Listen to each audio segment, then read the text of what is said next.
सिंचाई परियोजनाओं में चर्चा करते हैं। आज विभिन्न प्रकार की जो सिंचाई परियोजनाएं हैं विश्व स्तर पर, भारत स्तर पर और अपने राजस्थान स्तर पर, तो देखा जाए तो विश्व की या एशिया की मानव निर्मित सबसे बड़ी नहर है इंदिरा गांधी नहर परियोजना। यानी कि इंदिरा गांधी नहर परियोजना राजस्थान केनाल के नाम से जानी जाती। 2 नवंबर 1984 को इंदिरा गांधी की मृत्यु के पश्चात इसका नाम स्वर्गीय इंदिरा गांधी के नाम पर इंदिरा गांधी नहर रख दिया गया। तो आज अपन इसी पर थोड़ी चर्चा करेंगे। मानव निर्मित सबसे बड़ी सिंचाई परियोजनाओं में एक है। सिंचाई के विभिन्न प्रकार के साधन होते हैं। सिंचाई कहते किसको हैं, सिंचाई क्या है? कृत्रिम तरीके से पौधों को और फसलों को पानी देने की व्यवस्था होती है, उसे सिंचाई कहा जाता है। सिंचाई की आवश्यकता क्यों पड़ती है? वर्षा की पानी की कमी, जलाभाव, वर्षा की अनियमितता, अनिश्चितता, विभिन्न प्रकार के कारणों के द्वारा सिंचाई की आवश्यकता पड़ती है। तो इंदिरा गांधी नहर परियोजना जो कि एक विशाल परियोजनाओं में है, बहुउद्देशीय परियोजनाओं में है, एक सामान्य परियोजना नहीं है। ये इंदिरा गांधी नहर परियोजना कोई सामान्य परियोजना नहीं है। यदि देखा जाए तो विकासशील भारत के सामने खाद्यान्न की समस्या जो हमेशा बनी रहती है, विकासशील भारत के सामने खाद्यान्न की समस्या जो हमेशा बनी रहती है, इसका निराकरण हो सकता है। कैसे? यदि भारत की नदियों का जल हमेशा देश में बाढ़ की स्थिति उत्पन्न कर देता है, जबकि पश्चिमी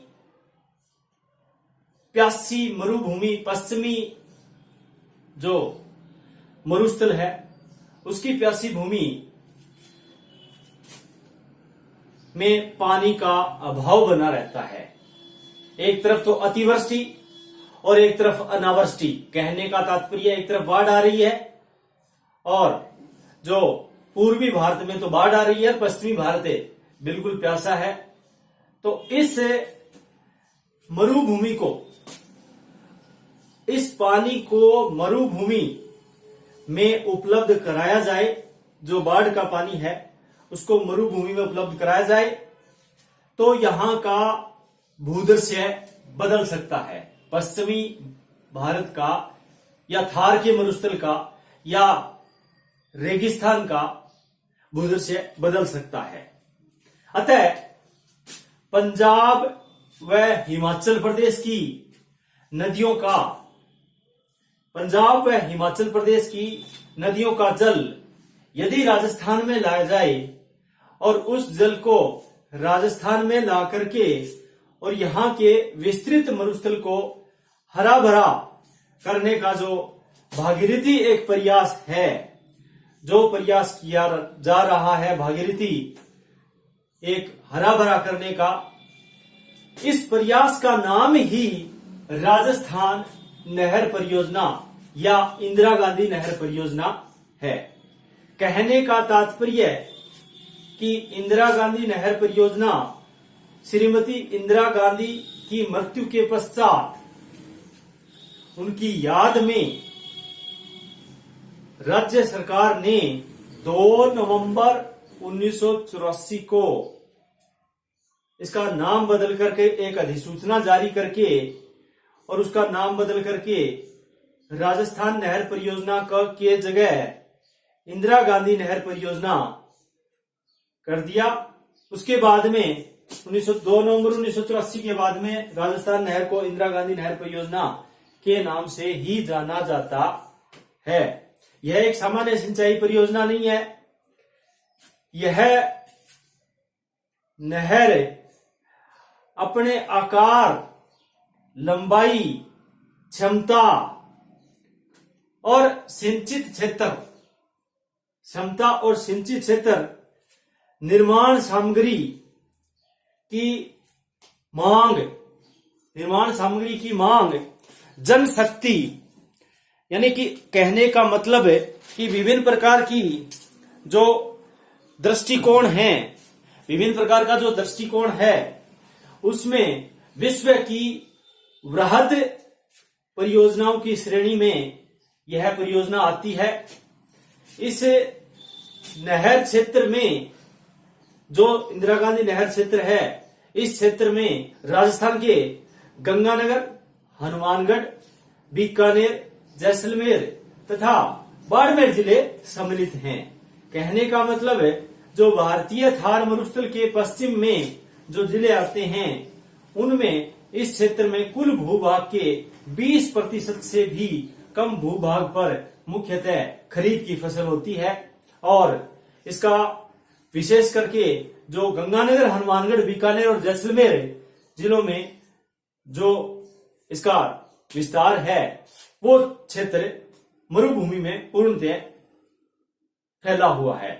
राजस्थान के वैसे 12 जिले, कुल 12 जिले, बीकानेर, बाड़मेर, जैसलमेर, नागौर, जोधपुर, गंगानगर, हनुमानगढ़, ये 12 जिले मरुभूमि में आते हैं, मरुस्थल में आते हैं, थार के मरुस्थल में आते हैं।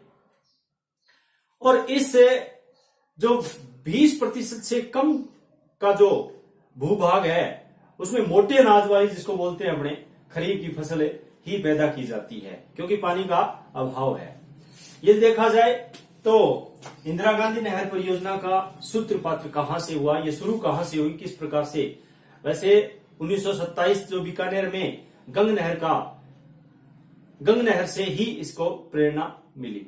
बीकानेर के अंदर गंग नहर लाई गई थी 1927 में, वहां से प्रेरणा मिली।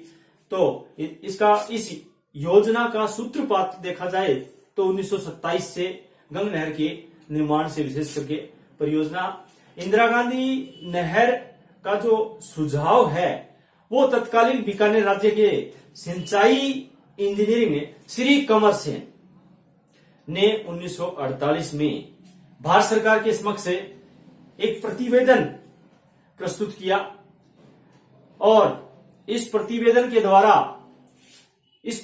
में एक सुझाव दिया गया था कि राजस्थान के विकास के लिए सतलज नदी पर स्थित एक हरी का बैराज, जिसको बांध हरी का बैराज से नहर निकाली जा सकती है और यही नहर आगे जाकर के एक विशेष प्रकार के राजस्थान की जो जीवन रेखा या मरु गंगा के नाम से जानी गई। ये एक प्रकार की नांगल परियोजना जो 1948 में जिसका निर्माण किया गया था उसी के अनुरूप है और ये पंजाब में फिरोजपुर जिले के निकट सतलज एवं व्यास, इधर से सतलज नदी आती है और यहां ये व्यास नदी आती है। इन दोनों नदियों के संगम स्थल पर एक बांध बनाया गया और बांध का नाम हरी का बैराज, हरी का बैराज। पंजाब के फिरोजपुर जिले में हरी के बैराज से पानी राजस्थान में लाया गया। कहने का मतलब कि सतलज एवं व्यास नदियों के संगम पर हरी के बैराज का निर्माण 1952 में कराया गया। जो इसका श्री गणेश है, इस नहर का जो श्री गणेश है वो तत्कालीन के केंद्रीय गृह मंत्री उस समय के थे स्वर्गीय गोविंद बल्लभ पंत। स्वर्गीय गोविंद बल्लभ पंत ने 31 मार्च 1948 को इसका श्री गणेश किया था इस नहर का। और नहर को मुख्य रूप से 2 भागों में बांट करके इसका अध्ययन या 2 चरणों में बांट करके इसका अध्ययन, क्योंकि ये विशाल परियोजनाओं में है, मानव निर्मित की एक सबसे बड़ी परियोजना है और इस नहर को 2 भागों में बांट करके 2 चरणों में बांट करके अध्ययन किया जा सकता है। पहले चरण में राजस्थान फीडर जो 204 kilometre, Rajasthan feeder 204 kilometre, Rajasthan feeder, और एक मुख्य नहर जो 649 किलोमीटर, मुख्य नहर 649 किलोमीटर। अब ये जो राजस्थान फीडर है ये पंजाब तथा हरियाणा, ये राजस्थान की बॉर्डर है, ये गंगानगर और हनुमानगढ़ में ये पंजाब है, इधर हरियाणा, पंजाब और हरियाणा की ये फीडर है। ये फीडर नहर 204 किलोमीटर। कहने का मतलब कि इसको यदि दो टुकड़ों में बांट करके इसको फिर दो टुकड़ों में बांटा गया, जैसे पंजाब तथा हरियाणा में 169 किलोमीटर, पंजाब तथा हरियाणा में 169 किलोमीटर, और फिर ये राजस्थान में प्रवेश कर जाती है गंगानगर जिले में। गंगानगर जिले में प्रवेश करने के बाद में ये मसीता वाली हेड जो हनुमानगढ़ जिले में है, मसीता वाली हेड जो 0 हेड है, यहां से इस नहर का प्रवेश होता है राजस्थान में। तो ये 35 किलोमीटर है, ये 35 किलोमीटर है, तो कुल मिलाकर के 204 किलोमीटर। कहने का मतलब पंजाब और हरियाणा में 169 किलोमीटर, और फिर ये गंगानगर जिले में मसीता वाली हेड जहां पर 0 हेड माना गया है, और यहां पर ये 35 किलोमीटर। कुल मिलाकर के राजस्थान फीडर इस नहर को राजस्थान से ये जो हरी का बिराज है इसके बीच में इसको फीडर नहर कहा जाता है। फीडर नहर की लंबाई 204 किलोमीटर है, 169 किलोमीटर तो पंजाब और हरियाणा में है, और 35 किलोमीटर ये राजस्थान में है, राजस्थान के गंगानगर जिले में। और मसीता वाली हेड है, यहां पर 35 किलोमीटर है। कुल मिलाकर के फीडर नहर की लंबाई 204 किलोमीटर। दूसरा जो भाग इसका मुख्य है वो है ये मुख्य नहर जो 649 किलोमीटर, ये मुख्य नहर है। ये जो राजस्थान में बीकानेर, गंगानगर, ये जैसलमेर, बाड़मेर, गडरा रोड तक, ये गडरा रोड तक बाड़मेर के, पहले ये मोहनगढ़ कस्बे में जैसलमेर में तक निर्माण किया गया था, इसके बाद में इसको आगे बढ़ा दिया गया गडरा रोड बाड़मेर तक। तो कुल मिलाकर के जो हरी के बिराज से गडरा रोड जो बाड़मेर में है, वो उनकी कुल लंबाई यहां से और यहां तक, इस नहर की कुल लंबाई यदि देखा जाए तो 9,413 किलोमीटर, 9,413 किलोमीटर का सफर तय करती है जो इंदिरा गांधी नहर है। पानी इसका सफर 9,413 किलोमीटर का सफर तय करता है, और ये इसकी जो नहर की कुल लंबाई जो राजस्थान में अपने इसका 600 मुख्य जो नहर है इसका 649 किलोमीटर, ये यहां तक है मोहनगढ़ कस्बे तक, इसको मुख्य नहर कहते हैं, मेन ब्रांच है ये। इस नहर की सबसे बड़ी विशेषता, इंदिरा गांधी नहर की कुछ विशिष्ट विशेषताएं देखी जाए। इंदिरा गांधी नहर परियोजना जो कि राजस्थान की मरुगंगा एवं जीवन रेखा कही जाती है, इनकी कुछ विशिष्ट विशेषताएं हैं। जो नंबर 1, नहर की यदि कुल लंबाई देखी जाए टोटल, तो इसकी लंबाई है 9,425 किलोमीटर। अर्थात कहने का मतलब यानी कि देश की लंबाई चौड़ाई के जो लंबाई और चौड़ाई है उसको यदि जोड़ा जाए तो उससे दुगना, देश की लंबाई चौड़ाई उससे दुगने आकार में ये नहर लंबी है। देश की लंबाई चौड़ाई 2900 जो 14 किलोमीटर, 3200, 2933 किलोमीटर, इसको जोड़ा जाए लंबाई चौड़ाई को तो उससे दुगनी नहर की लंबाई है। नंबर 2, दूसरी इसकी विशिष्ट विशेषता, इंदिरा गांधी नहर की जो दूसरी विशेषता है वो इंदिरा गांधी नहर फीडर की जो शीर्ष है, उसका जो शीर्ष है, इस पर यदि इसकी क्षमता देखी जाए तो 18,500 घन फुट प्रति सेकंड, 18,500 घन फुट प्रति सेकंड, 18,500 प्रति सेकंड घन फुट प्रति सेकंड इसकी जल की जो क्षमता है। यदि तल्ला है इसका जो नहर का, और तल्ले की चौड़ाई यदि देखी जाए तो 36 मीटर, तल्ला 36 मीटर इसका गहरा चौड़ा है। और नंबर 3,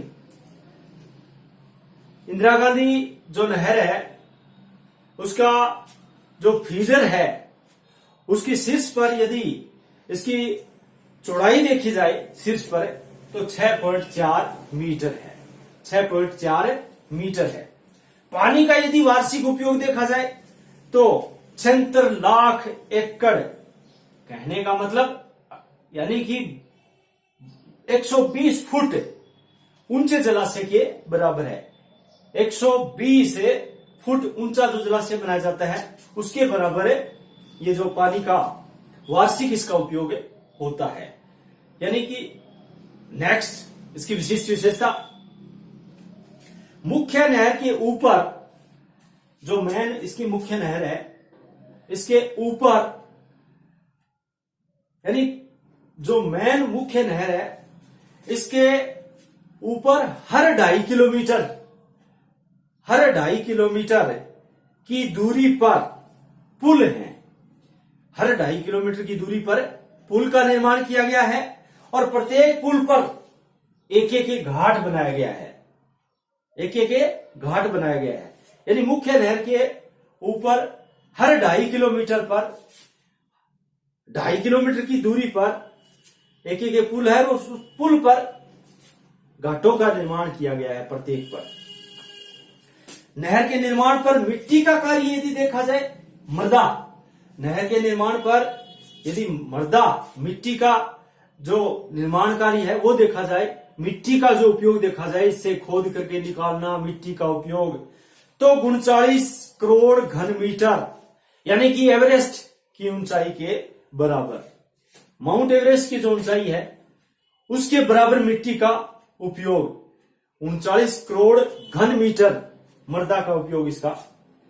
नेक्स्ट विशेषता, यदि मानव शक्ति की बात आए, मानव शक्ति की आवश्यकता की बात आए तो इंदिरा गांधी नहर में मानव शक्ति का जो उपयोग किया गया उसमें 30 करोड़ मानव दिन, 30 करोड़ मानव दिन का उपयोग इसमें किया गया। नेक्स्ट विशेषता यदि देखी जाए, कुछ विशिष्ट विशेषताएं हैं इनकी कि खुदाई व ढुलाई लगभग 1200 करोड़ घन फुट मिट्टी इससे निकाली गई है। खुदाई और ढुलाई से 1200 करोड़ घन फुट मिट्टी इससे निकाली गई है। यदि इस मिट्टी का अवलोकन किया जाए 1200 करोड़ घन फुट मिट्टी का, तो पूरे विश्व के चारों ओर, पूरे वर्ल्ड के चारों ओर 4 फुट मोटी, 4 फुट मोटी और 20 फुट चौड़ी, 4 फुट मोटी और 20 फुट चौड़ी सड़क का निर्माण हो सकता है इस मृदा से। इतनी इसकी मृदा निकाली गई है ढुलाई और खुदाई के समय। यदि नहर को पक्का, जिसको लाइनिंग बोलते हैं, टाइलों का उपयोग यदि इसमें देखा जाए, नहरों के पक्के का कार्य जो निर्माण किया गया था, लाइनिंग का जो काम किया गया था, वो इनमें अगर देखा जाए तो 340 करोड़ टाइलों की आवश्यकता इसमें पड़ी। 340 करोड़ टाइलें इसमें लगाई गई नहरों को पक्का करने के लिए। नेक्स्ट इसकी विशिष्ट विशेषता, इस परियोजना के लाभ की दृष्टि से देखा जाए, इसका प्रॉफिट क्या है, मेरिट क्या है, तो सबसे बड़ा लाभ भूमि के मूल्य में जो वृद्धि का देखा जाए, इसके जो इंदिरा गांधी नहर के जो पेटे में जो भूमि आई है उसमें यदि मूल्य में वृद्धि देखी जाए तो ग्रोथ कितनी हुई, 5,000 करोड़ रुपए की ग्रोथ हुई। मूल्य इसकी भूमिका। अतिरिक्त खाद्यान्न की दृष्टि से नेक्स्ट अगर विशिष्ट विशेषता देखा जाए तो अतिरिक्त खाद्यान्न उत्पादन जो हुआ था, पहले होता था एक तो, और उसके अलावा जो इस नहर से सिंचाई करके जो खाद्यान्न का उत्पादन हुआ वो देखा जाए तो 37 लाख टन खाद्यान्न इस पूरी नहर परियोजना से 37 लाख टन अतिरिक्त खाद्यान्न का उत्पादन हो रहा है वर्तमान में। नेक्स्ट यदि इसकी विशेष विशेषता देखी जाए इंदिरा गांधी नहर परियोजना की तो रोजगार की दृष्टि से, रोजगार का अवसर है उसकी दृष्टि से इस नहर परियोजना से जो कृषि फार्म हैं उन फार्मों पर 2.5 लाख परिवारों का स्थापन हुआ है। कहने का मतलब 2.5 लाख परिवार कृषि फार्मों पर स्थापित हुए हैं। रोजगार की दृष्टि से रोजगार मिला है। पेयजल की आपूर्ति से अगली नेक्स्ट यदि इसकी विशेष विशेषता देखी जाए तो पेयजल की आपूर्ति 1200 घन फुट प्रति सेकंड, 1200 घन फुट प्रति सेकंड जल का इसका आरक्षण होता है इंदिरा गांधी नहर परियोजना से। ये राजस्थान की ही नहीं विश्व की मानव निर्मित सबसे बड़ी परियोजनाओं में से एक है। राजस्थान की तो यह जीवन रेखा इसलिए कही जाती है कि मरुभूमि को इन्होंने पूरा इंदिरा गांधी नहर के निर्माण के बाद में पूरा हरा भरा हो गया, खाद्यान्न में वृद्धि हो गई, मरुस्थल पर रोक हो गई। ये अगले पार्ट में अपने लाभ में करेंगे, लेकिन इसका कुछ विशिष्ट विशेषताएं करनी बहुत जरूरी है। यदि नहरों व सड़कों पर यदि वृक्षारोपण का अवलोकन किया जाए, इसके सारे जो नहर और सड़क हैं इसके वृक्षारोपण की दृष्टि से देखा जाए तो 10,000 किलोमीटर की लंबाई में वृक्षारोपण किया गया है। पेड़ पौधे लगाए गए हैं। वृक्षारोपण 10,000 किलोमीटर नहरों व सड़कों किनारे पर। परियोजना की कुल लागत जो अनुमानित है, ये जो परियोजना इंदिरा गांधी नहर परियोजना जो 1948 में एक मोटा प्रारूप तैयार हुआ था, 1952 में जाकर के इसका श्री गणेश हुआ था और 58 में एक, जैसे 52 में हरि का बैराज, 48 में प्रतिवेदन प्रस्तुत किया गया था, 1952 में हरि के बैराज का बांध का निर्माण किया गया था और 1958 में 31 मार्च 1958 में उस टाइम के केंद्रीय गृह मंत्री, तत्कालीन केंद्रीय गृह मंत्री जो थे स्वर्गीय गोविंद बल्लभ पंत ने इसका श्री गणेश किया था। तो कुल मिलाकर के 1948 से लेकर के और वर्तमान में भी आगे इसको बढ़ाने का प्रस्ताव चल रहा है और आज तक इसकी अनुमानित लागत देखी जाए तो लगभग 1500 करोड़ रुपए, 1500 करोड़ रुपए इसकी अनुमानित लागत है। 1500 करोड़ रुपए इंदिरा गांधी नहर परियोजना की अनुमानित एक लागत है। कहने का मतलब इंदिरा गांधी नहर की कुछ विशिष्ट विशेषताएं यदि अपन बिंदुओं में देखें तो लंबाई, शीर्ष पर इसकी क्षमता, पानी का वार्षिक उपयोग, इसके हर 2.5 किलोमीटर की दूरी पर पुल का निर्माण और मिट्टी का कार्य और मानव शक्ति की आवश्यकता, खुदाई व ढुलाई में लगभग मिट्टी का जो उपयोग हुआ और पक्का जो लाइनिंग का कार्य किया गया था, टाइलों की आवश्यकता पड़ी थी। लाभ परियोजना से और अतिरिक्त खाद्यान्न और रोजगार के अवसर, पेयजल आपूर्ति और नहरों व सड़कों पर वृक्षारोपण और अनुमानित लागत, ये कुछ विशिष्ट विशेषताएं हैं जो अपन ने पॉइंटों में इनको देखा। कुल मिलाकर के इंदिरा गांधी नहर परियोजना का यदि इसके इंदिरा गांधी नहर परियोजना के बारे में तो अपन ने देख लिया, लेकिन एक और जो विशिष्ट विशेषता इसकी रह गई कि इस नहर का जो मेन जो इसका जो 7 लिफ्ट नहरों का निर्माण किया गया है इंदिरा गांधी नहर परियोजना के, इसका जो इंदिरा गांधी नहर परियोजना जो यहाँ राजस्थान में हरी के विराज से शुरू होकर के और मसीता वाली हेड जो प्रवेश करती है 35 किलोमीटर की राजस्थान में प्रवेश करने के बाद में, तो इसके बाईं ओर, कहने का मतलब इसके बाईं ओर जो इसका धरातल है वो ऊंचा, बाईं ओर ऊंचा है धरातल, तो ऊंचा उठा करके लिफ्ट नहरों का निर्माण किया गया है। और ये 7 नहरें जो मुख्य हैं लिफ्ट नहरें, इंदिरा गांधी नहर की जो बाईं ओर 7 लिफ्ट नहरों का जो निर्माण किया गया है, 7 मुख्य जो लिफ्ट नहरें हैं, उसमें सबसे पहले बीकानेर और लूणकरणसर, इसका नाम है कंवरसेन लिफ्ट केनाल, जो बीकानेर शहर को पीने का पानी उपलब्ध कराया जाता है। कंवरसेन अर्थात कंवरसेन लिफ्ट केनाल अर्थात बीकानेर लूणकरणसर, और बीकानेर शहर को इसका शहर में बीकानेर शहर में इसकी जलापूर्ति होती है। दूसरी लिफ्ट नहर जो चूरू जिले में सावा लिफ्ट नहर के नाम से, और इनका नाम चेंज हो गया चौधरी कुंभाराम आर्य, चौधरी कुंभाराम आर्य लिफ्ट नहर, जो सावा चूरू जिले में सावा गंदेली सावा लिफ्ट नहर के नाम से जानी जाती थी। इसका नाम 7 लिफ्ट नहर है उनके नाम में परिवर्तन कर दिया गया है।